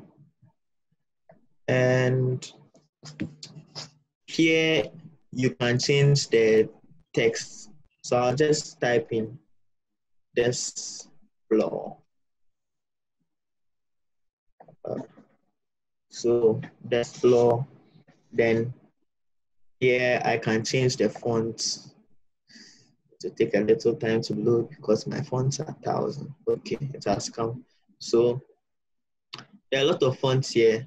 I'll just use a font that I like using for 3D. I've used for some 2 3D works and they looked awesome. So I'm just going to use it. It's called Trixie. So I'll just select it. And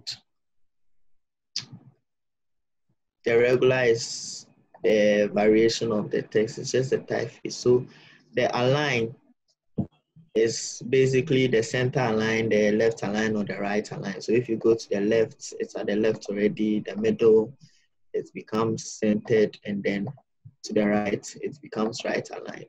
So I'll just make it centered to the middle. And then horizontal spacing is horizontal spacing. You're all designers, you know that. Vertical spacing, if there's something underneath, vertical spacing is the vertical spacing. Okay, so we move on from there.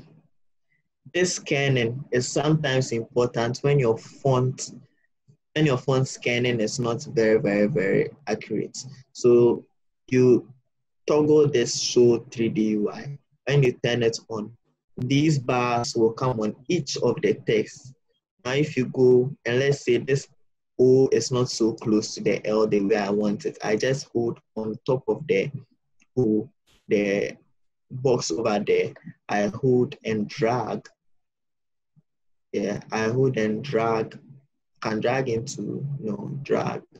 So if you feel the kerning, the horizontal spacing is not enough, you can do this. Yeah, and same applies here. So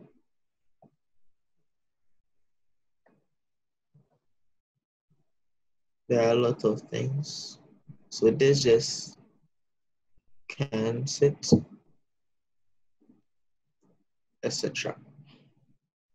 Okay, so that's what the canon is. You go on dice too, you can do some manual stuff here if you want to, if that's your convenience.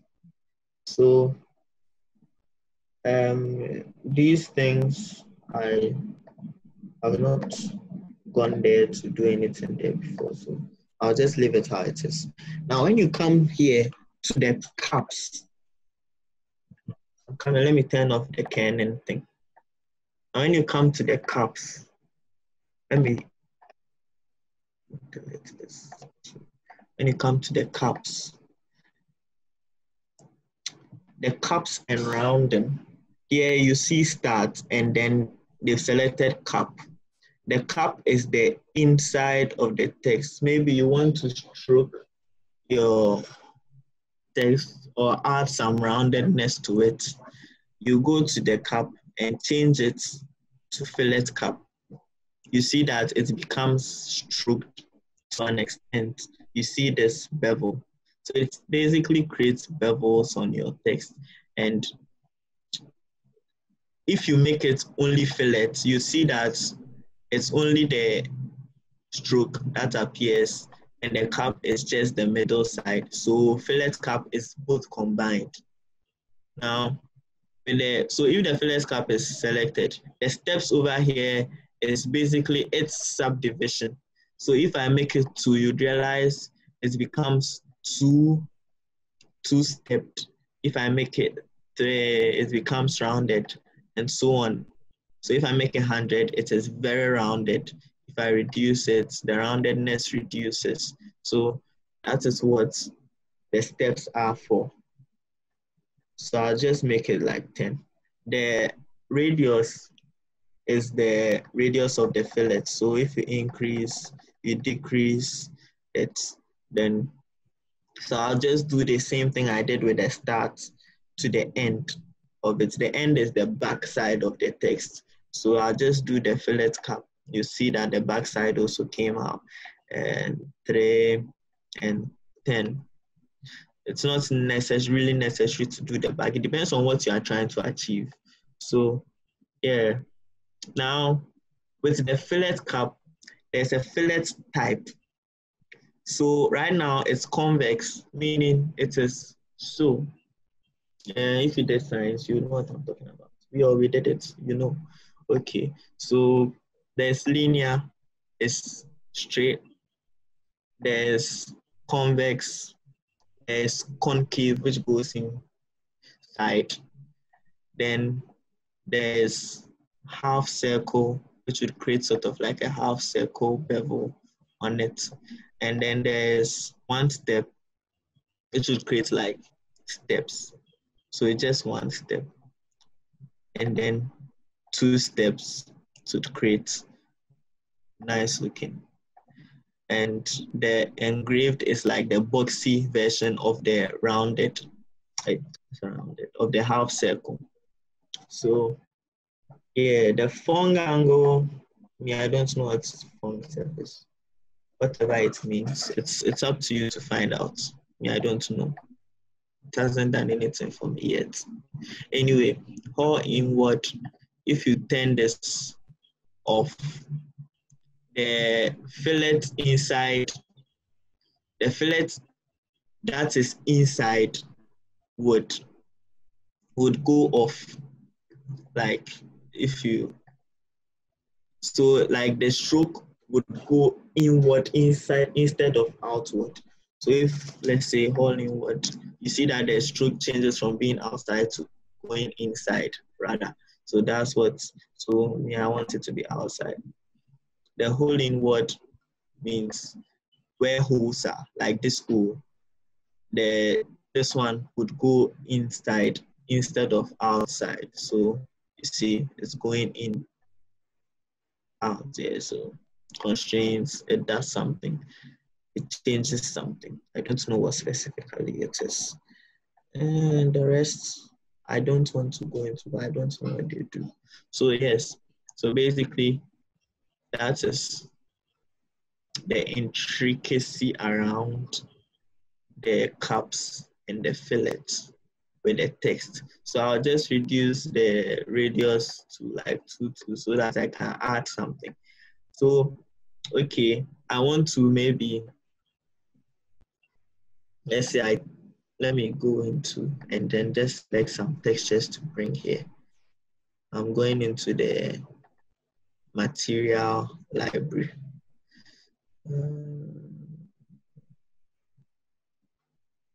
Material pack, everyday colors. So let me just select some, let's say this yellow. And so let me just use that one and just change the colors. I'll just change this to maybe blue.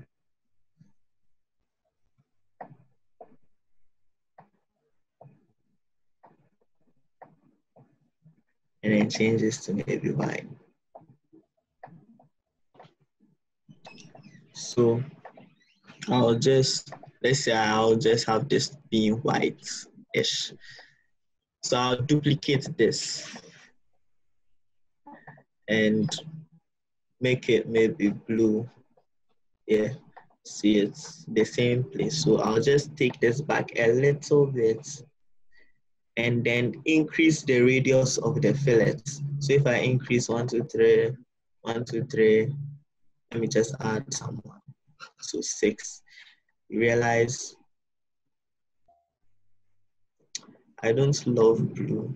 Blue is just easy to use.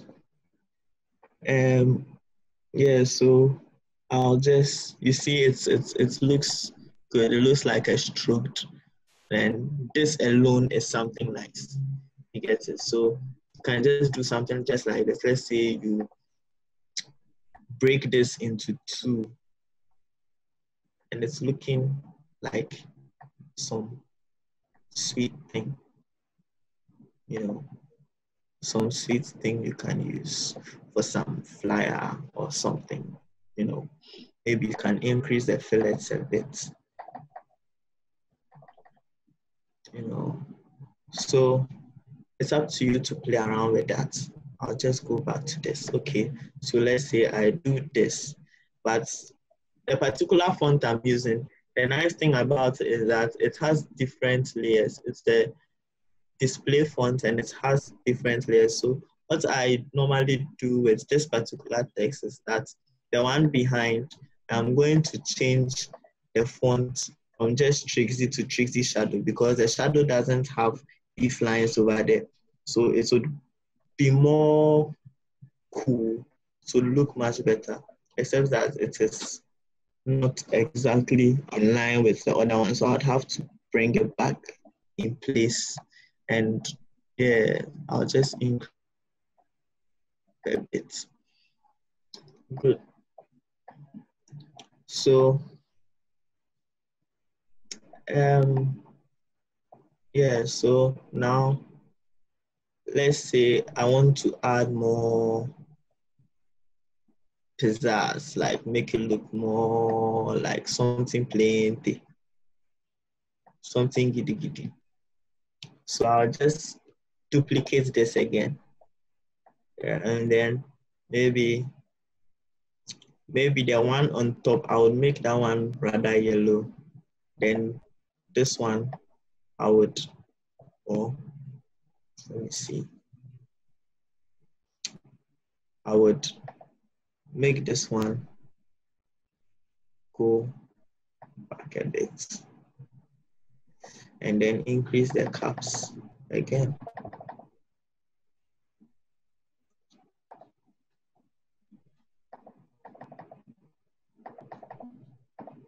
And yeah, it's looking good. So I can maybe add some cube behind it.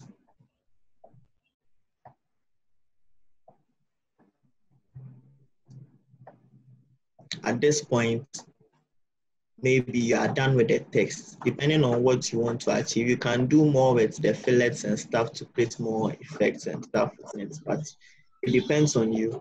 You can add anything at all you want to add. It's you. So me, I'm adding this cube to, you know, give it some look. And I would, let me see, if I use this yellow, would it be nice? Nah. What color should I use? Someone should give me color. I don't know. Maybe I should change the blue and the yellow to something else. Someone should give me color combination. Green. Let's see. Will green be nice? Okay, what kind of green? Red. Let me try the green and then let me see the red too.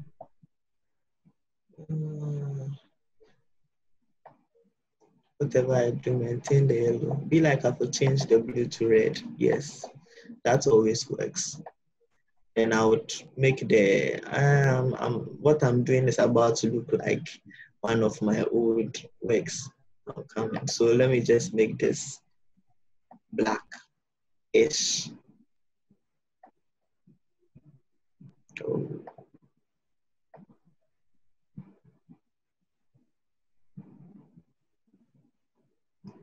The reflectance on this is looking greenish.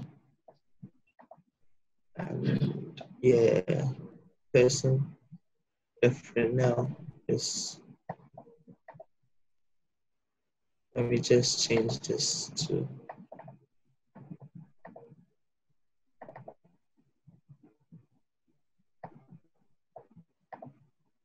do it red, yellow, and white. And I think maybe I should remove one of these and make perhaps red here. Remove this red. No, I'll make it black. And then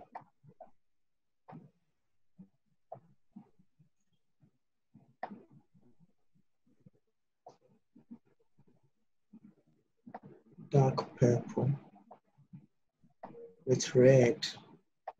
That's interesting. I bet my Windows activate them. I don't know what happens. Some updates be can deactivate them. I go do them at the beg. It be recently happened.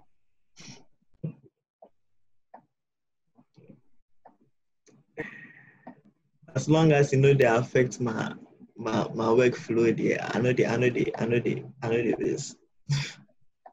Okay, so I'll just duplicate the cube and then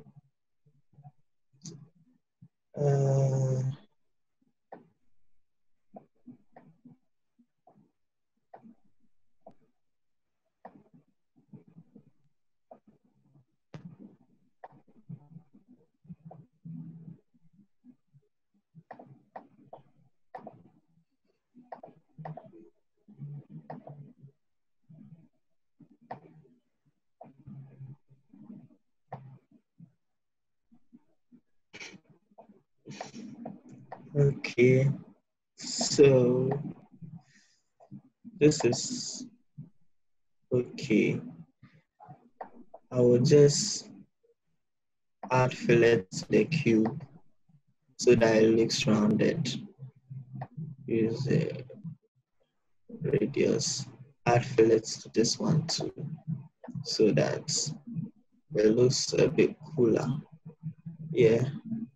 Okay, so I'll just do this, and now it will be left to the lighting. So I'll just go here to the content library, go to the light kit pro. Right there. Yeah, I would take the overhead softbox. Yeah. Then I'll take the softbox 2 times. Then this softbox would be on the opposite side. So this is what I normally do. I'd have this come here and have this come here. Yeah. Then the softbox. So now let's see what it looks like. If it's cool or not.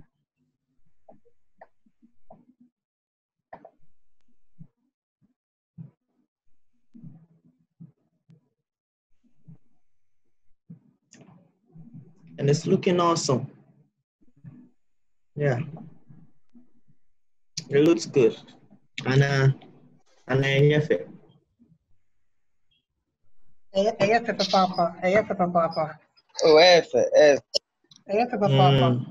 So yeah, basically most of the time this is the lighting setup I use. Just these there. So if at your own convenience you do text, you add more textures and stuff. Yeah. This is maybe text. Yes. Yes. the next session starts at 5 p.m. Okay. So what we can do is, what I would want us to do is, we will have to do a lot of clarification after the next session. The next session is for only an hour, and I would want everyone to like catch some break. Then we continue the next session at 5. Then after the next session, come and finish up and then everything. we come back again. Yeah, we come back and finish up with everything. Yeah. So when we come back, I would be taking you through someone just said warp the text. So I would show you how to warp the text and then rendering it to the rendering too. So I would show you that too. Then the animation as well. Then I would create a scene with almost everything that we've learned today. So stay tuned. Let's go and listen to the next session, and then when we come back, we would finish this. I hope everyone enjoyed themselves and got a little understanding, if not a whole lot of understanding, a little understanding from what we did. A little understanding. People are seeing stars. At least. But honestly, it was great. It was great. Honestly. At least, even if you didn't get anything from the whole thing, at least you got something small. At least maybe you learned a lot about the interface. A lot. So, learned a lot. I think I have done well for my first time. When I meet you in person, they'll be like, I go shiver, but anyway. Anyway, you did really well. Really cool. All right. I really enjoyed every bit of the session. I will save this thing, then when we come back, we would continue. Okay. Here. Thank you all for attending my session. You're Roshan. Nice one, Charlie. You record everything. I record everything. Sure, I will do that. Make us find myself. Be like, make us see how now my voice is trembled and Not a problem, bro. Not a problem. So, guys. Nice. We'll go on a break right now. We will be waiting for the next session with Christo, hopefully. So, whatever happens, I will share the link very soon. I'm waiting for him to show up. I'll share the link as soon as he shows up. Sorry. So go stretch your hands. And download it. Hey, 10 minutes. Bye. But we are not done. We are not done. Yeah. After Christo, hopefully after Christo, we are continuing. DatArtGod will continue with everything. I'll finish up clarifying all that I couldn't explain clearly.